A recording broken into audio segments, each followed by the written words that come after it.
Hey again, it's time for the third part of my tutorial video on drawing faces.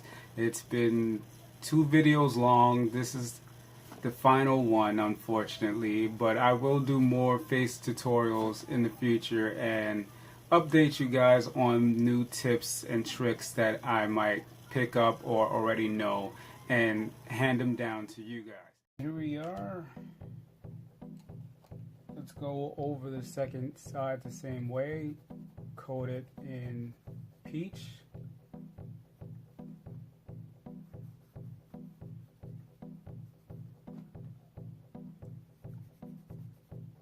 Now that we have the spots we already want, we can just do the whole thing in peach. I'm just going to make sure I darken up certain areas to help it out.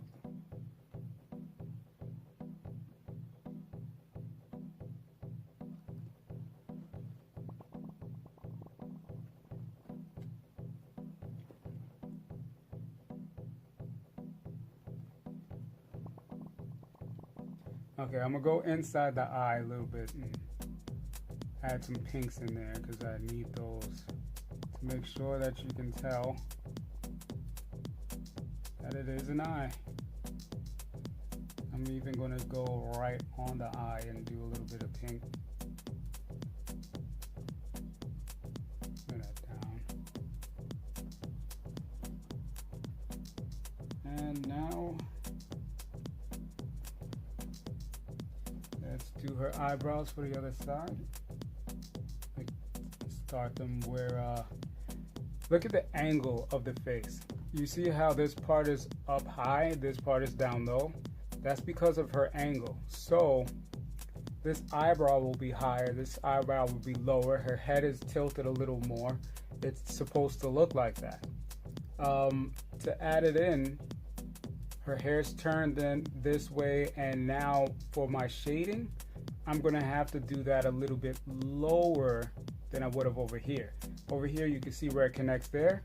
Over here you'll see it connect more lower down this way because the angle of her face and where the lighting would be hitting it. A lot of people always do their eyes with a mistake. On this type of eye, you see how it's curved that way? That's the angle. Since her head is not straight, I can't do a straight across eye. That would be incorrect because of the angle of the head. Your head does not stay like this or like tilt over like this, and your eyes don't rotate to go the right angle. They follow the position of the head. So make sure when you draw, because I'm saying this because there's a lot of artists out there who will teach you that. They're like, okay, well, let's make the line and go straight across. Well, if the head is tilted, you can't do that. Including for eye movement. Sometimes there'll be one eye that's more open than the other eye. That's not a mistake when you see it. If you're drawing something and you notice yourself slipping up on eye size, take a look at your head. Look at how it's shaped, not your own head, but the head that you've drawn. Look at the angle it's going. If it's going in that angle and you're looking at your reference photo and you can see clearly that that one eye is bigger than the other, that's probably because the person you are using as a reference, it's not that one eye is bigger than the other, it's that they're squinting one eye. And because of this squinting one eye, or one eye is tilted downward, it gives a false impression. You can easily get around that by knowing the sizing of both eyes. You just take that time out and say, okay, it goes across this far, but you still need to make sure you add in that area. So if you do that trick where they add the line that goes across, almost like a little smile, make sure when you do it, you don't just go across like this. Go across in the direction that the head is tilted. So this part curves downward, this part curves across. Put that in, make sure that you're doing it correct. Has just finished getting her eye in though, well, her eyebrow in. I've had a lot of people critique some of my work and they didn't get to see my reference, so they couldn't see. And the immediate thing that would go is, oh, why is the eyes messed up? Well, it's not messed up. It's not in the wrong positioning either. It's just that's the way the picture looks.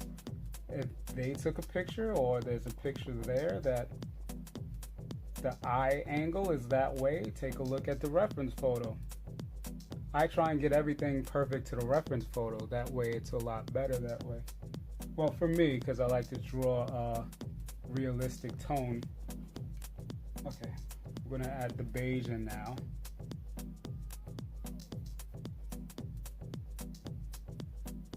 Numerous spots, just to help it stand out.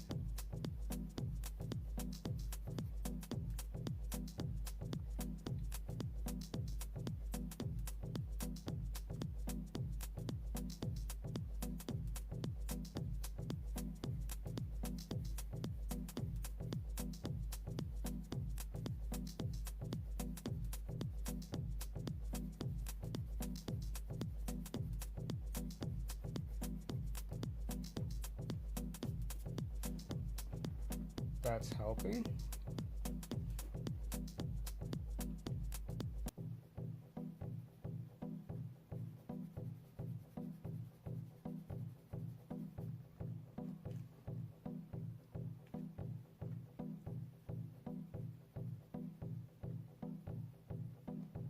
Okay. I don't want her to look funny by not adding in the color that's supposed to be there, so let's do that now.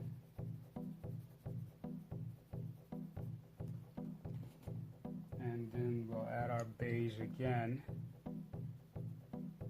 Try and put it in a little darker to show what curves are there.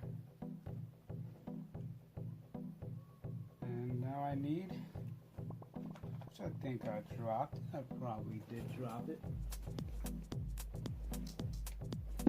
Here it is.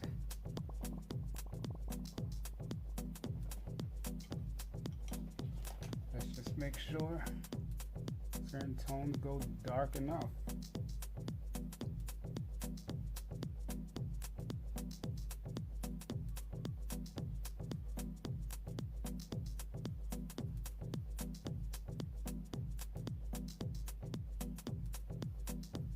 Now, I'm going to make right next to the hair go darker always, because remember, that's what separates the hair from the face.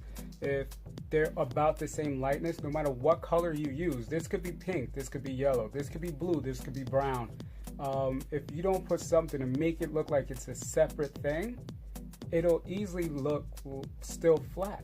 So what I'm doing is right where it would begin, I'm going a darker line. That will separate the face from the hair.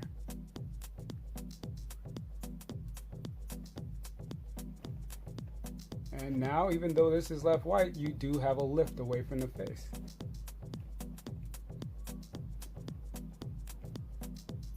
Let's start getting that bottom in. I just noticed there's no color to it, and how do you know that it's good if there's no color to it? Well, now we have color. Add in the beige. Remember, I'm repeatedly and always, before I even touch the paper, I'm looking at my reference photo. Not only that, but besides the reference photo, I find myself taking a step back, looking it over, and seeing exactly what's needed in it. Because we could easily use the reference photo, and the reference photo, even though it's the real thing, it might look terrible compared to what you did. So you can always amplify that look and make it look a little better by doing your own thing in it. Just gonna add a little more that blush in certain areas just to help make it look more like it's standing out.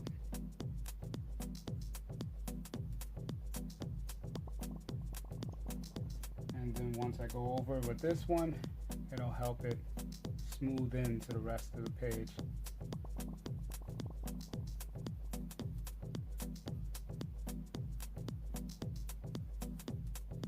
Okay, now let's go darken that.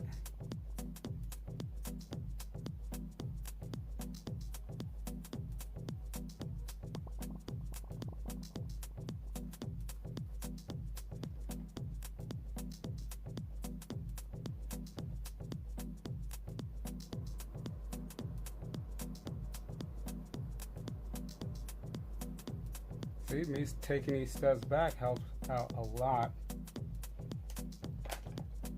Slipping into, this is called raw amber. I did use it a few times in a sketch. I just wanted you to know the name since I didn't mention it. That's what I was using for her eyebrows, but now I'm gonna use it for her chin, just to add a little depth to her chin a little bit, and a little shading around her mouth.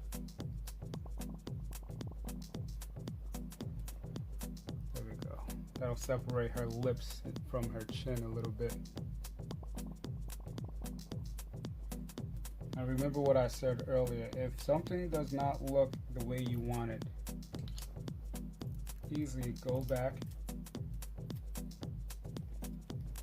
get your blender, and lighten up where you want it lighter. Now this one I like because this is called a Sharpie Peel Off China Marker. So I don't know why they call it a marker. I think it's used to mark other things other than what I'm using it for, but they sell them in the art supply store. I think it also has the ability to mark glass, which is awesome when you're drawing and you want to put a mark on glass. This will actually do it for you. That's one of the reasons why I use it, because it's so strong of a tool.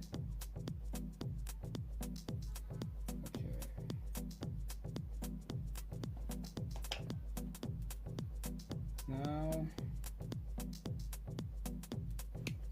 let's start making her nose look a little more realistic. Put in that little butt on the tip of her nose. I know I'm wrong for calling it a butt.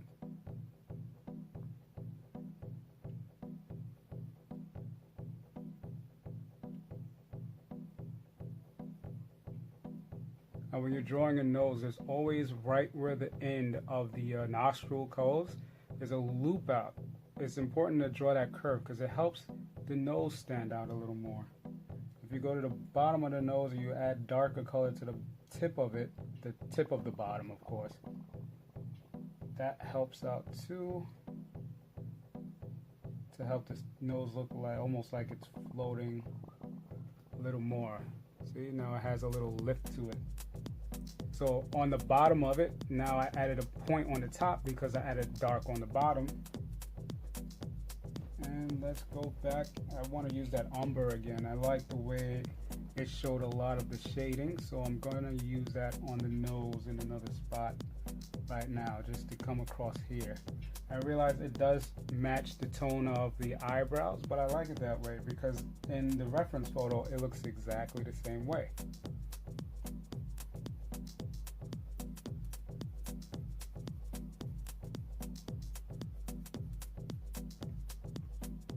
And under the eye, to add lift to the eye.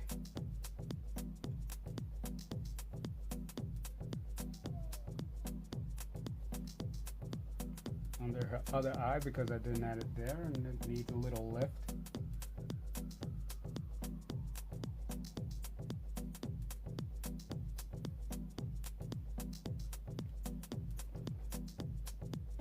There we go. Now for my shading, it's exactly the way I put it in the other one. I use this one to add in that little bit of curve on the bottom.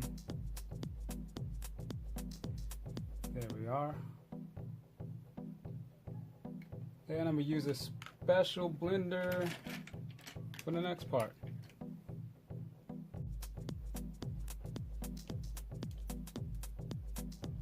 Okay, I'm going to come in with this, what's left of it. This is a permanent Prismacolor. It's a weird one. It's a blender, but it's a solid white and it's a waxy coat. So the wax actually sticks, but at the same time, like I said earlier, for something this small, it's not going to work out. I just wanted to put it in the back corner to brighten it up. You can also brighten up other areas with it that may in the pic need to be brightened up. So now I'm going to go back around the eye area because I didn't put in the color of her eye, which is brown.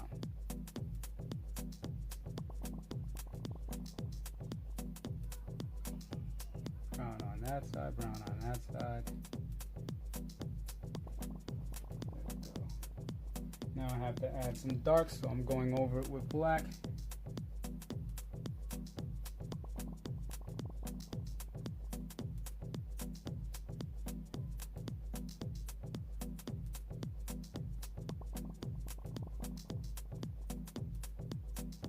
There we go. Help her eyes pop out just a little more.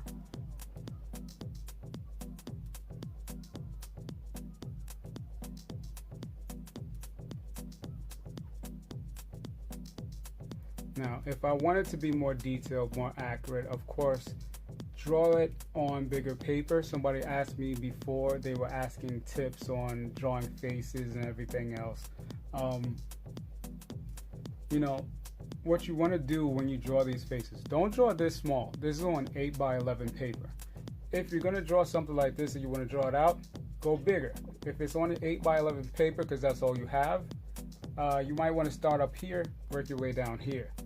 Take up all this space. Sorry, I'm bending up my stuff, but take up the entire space. That will allow you to learn how to do faces better, proportion it better, put things in the right order a whole lot better than doing it this size.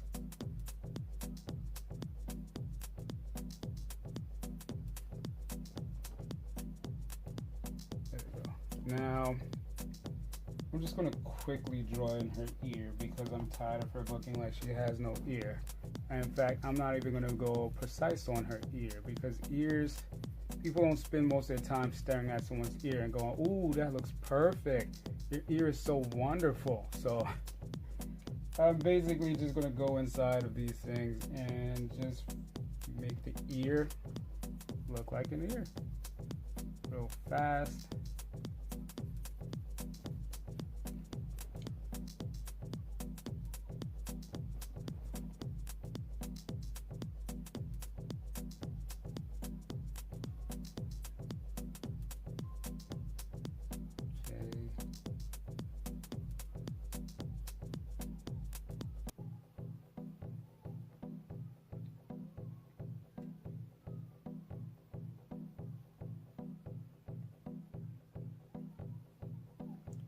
There we go.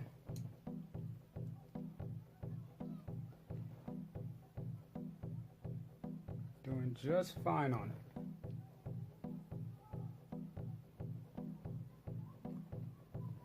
All right.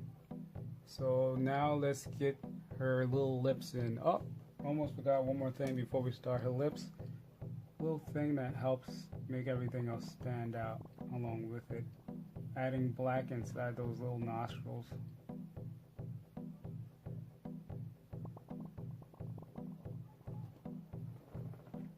There we are. Now we have some depth in there instead of leaving it like that.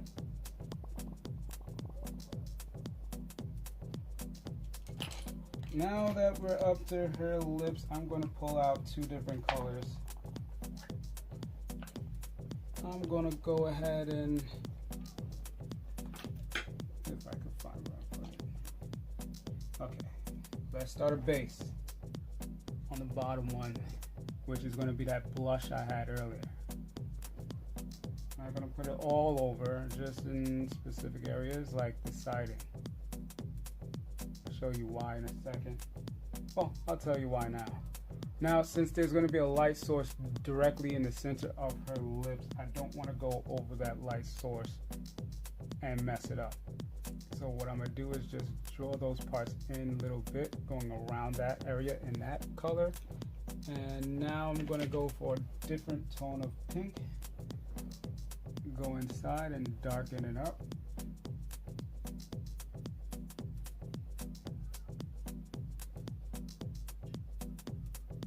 Now I'm doing scratching motions because the lips have a lot of wrinkles in them, I guess from smiling too much. But as I go in, those little cuts and everything else is what makes it look a whole lot more realistic. So I don't want to mess that up for it.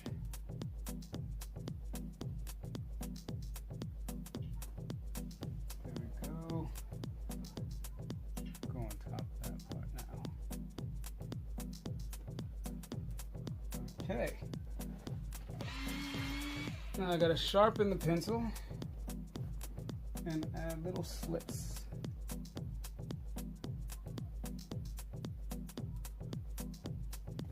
For that size, I don't have to be too crazy on it. It'll just do its job. Now, I do realize this is pink. The tone I just colored in is pink, but I'm about to go in it with red, and because of a specific reason. Red makes a perfect shadowing for pink. So when I go over it in the red, it'll just help it, the pink, go into the darker areas a whole lot better. There we go.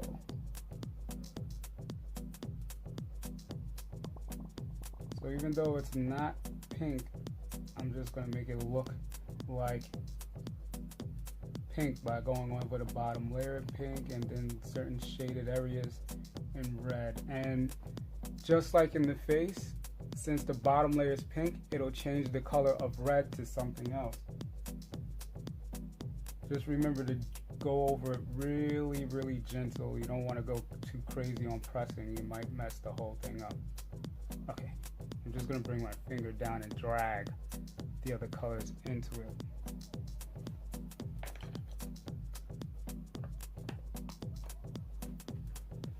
Now we have to do the top lip. Use that same color, that blush pink.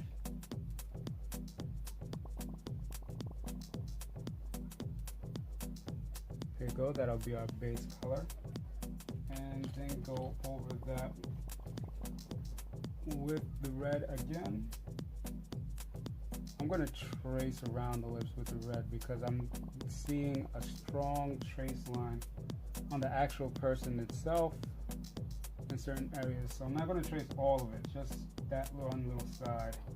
And then I'll brighten it up after I'm done, but just wanted to make sure it was good. Now the bottom part, that requires, doing the bottom is a lot harder because I'm trying to stay in the lines, and this picture is so tiny right now that it's harder to stay in the lines. There we go. Now we get the fun of drawing in her teeth, which is not going to be easy. What I'm going to start off with is the darkest color first, just to make sure I can get it right, which is black.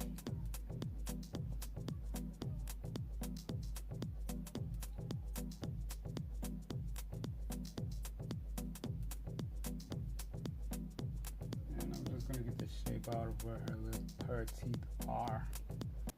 Now I'm seeing what color they are. They are a magical color. Now I'm going to show you something. Let me find my gray. Well, silver. Now I already know silver is not the color of teeth, but it's going to do a little trick for me if I can make it work. One tooth, shape out of the other tooth on top. See how dark it is? I'm about to just show you something that'll be like, oh wow, I had no clue that could happen. Okay, let's make the shape out of that other tooth.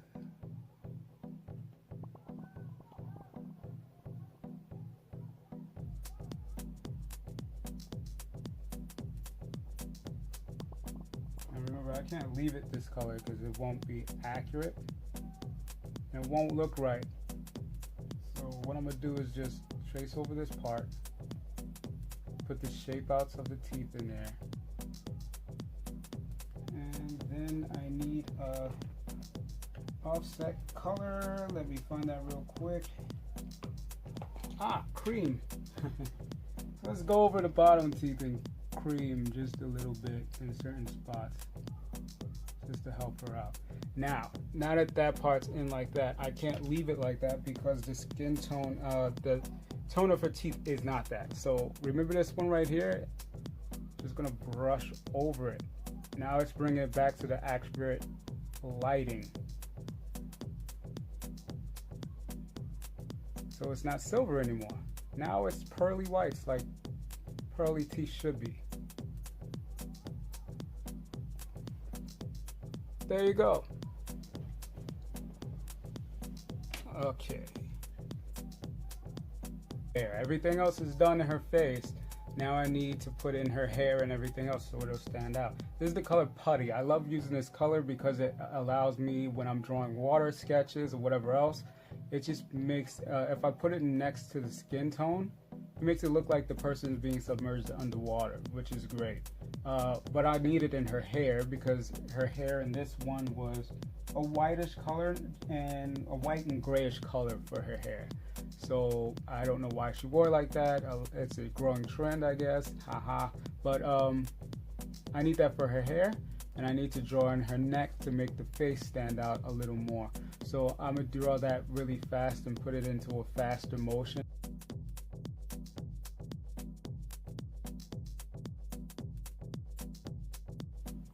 Okay, so I'm all done here. I filled in the hair. I gave her a neck so that you could see exactly what that looks like with the neck. Helps her face come out a lot more. Always remember this. You can practice blending it. Just put it, whatever it is, right next to it. Make your own color keys. That way you can see what tones you need. You're not always going to have this color. The colors that I showed you today was just to blend this face. I say collect a bunch of different color tones and mingle with them to see what colors you can make. Some might look more realistic than this. This is, some might call this cartoonish looking because of the color tones I used. But if you blend the right ones, you can end up making it look more of a flesh tone, and that'll just help your image come out a lot more.